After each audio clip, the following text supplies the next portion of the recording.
You wake up this morning, brush your teeth, look in the mirror, and there you are.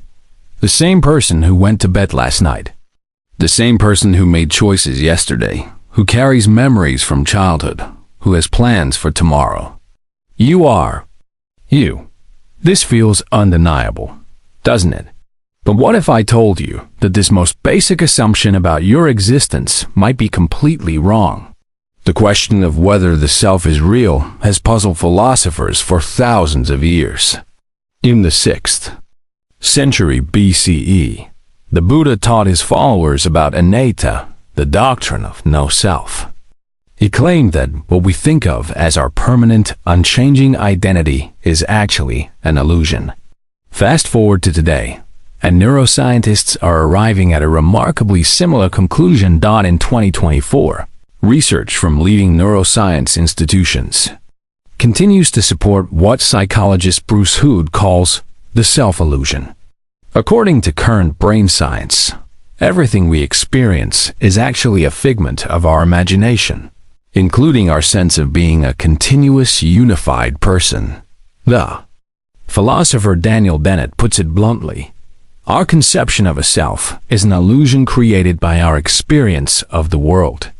He compares it to an object's center of gravity, something we treat as real, but is actually just an abstraction. This isn't just academic philosophy. This touches the core of who you think you are right now.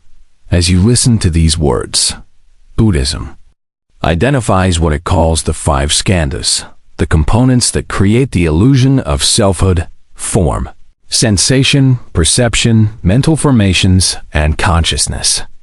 According to Buddhist doctrine, the individual person consists of 5 skandhas or heaps, all constantly changing. There's no permanent, unchanging essence that could be called you.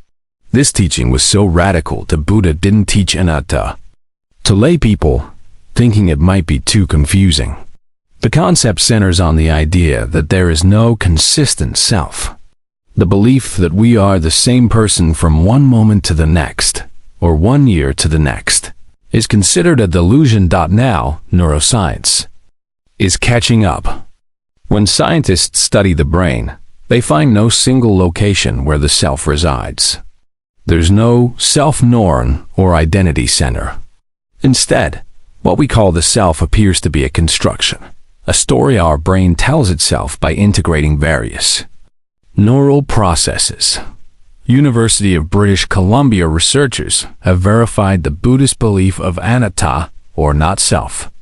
When they study experienced meditators, people who have spent years investigating the nature of their own minds, the brain scans reveal something fascinating.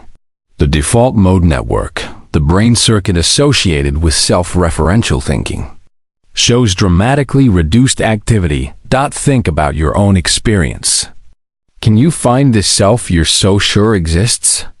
When you look closely, you find thoughts arising and passing away, emotions coming and going, sensations appearing and disappearing, memories surfacing and fading. But where is the observer of all this? Where is the continuous you that supposedly experiences it all?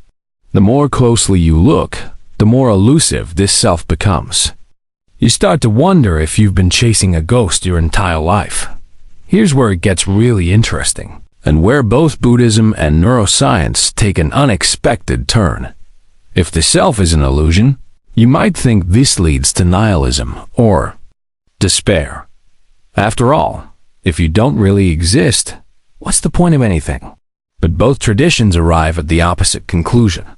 Buddhism doesn't teach that nothing exists. Psychologist Susan Blackmore makes the point that the word illusion does not mean that it does not exist. Rather, an illusion is not what it seems. The experience is real, but our interpretation of that experience is mistaken. Similarly, neuroscientists don't claim that consciousness disappears when we understand its mechanisms.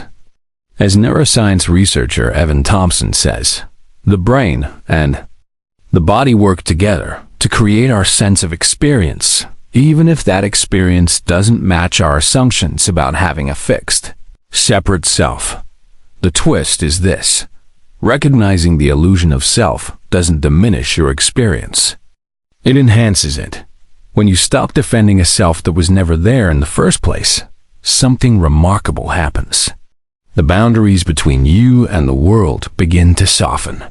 The constant mental chatter about protecting your image, your ego, your identity starts to quiet down. You begin to experience what both Buddhist practitioners and neuroscientists describe as a more direct, immediate relationship with reality. This isn't loss. This is liberation. You don't disappear. You wake up to what you actually are beyond the story you've been telling yourself. So what are you, if not the solid, continuous self you've always believed yourself to be? You are the process of experiencing itself. You are awareness recognizing thoughts, emotions, sensations, and perceptions as they arise and pass away. You are not the content of consciousness. You are consciousness knowing itself. This isn't just philosophical poetry. This is what happens when ancient wisdom meets modern science.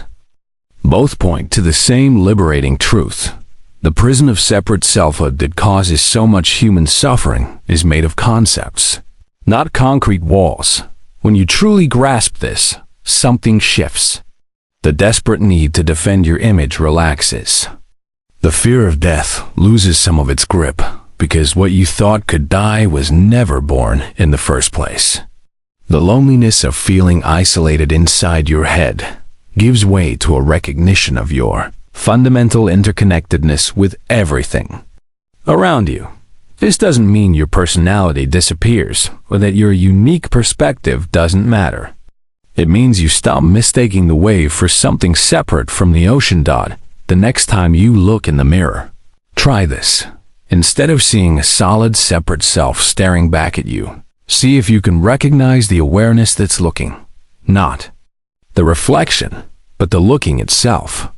That awareness, that capacity to know and experience, that's what you actually are. And that awareness doesn't belong to you. You belong to it. The question isn't whether you exist. The question is, what is the nature of this existence you call you? And are you brave enough to find out? What do you think? Does this challenge how you see yourself? Take a moment right now and try to find this self you're so certain exists. Where is it exactly? Let me know in the comments what you discover.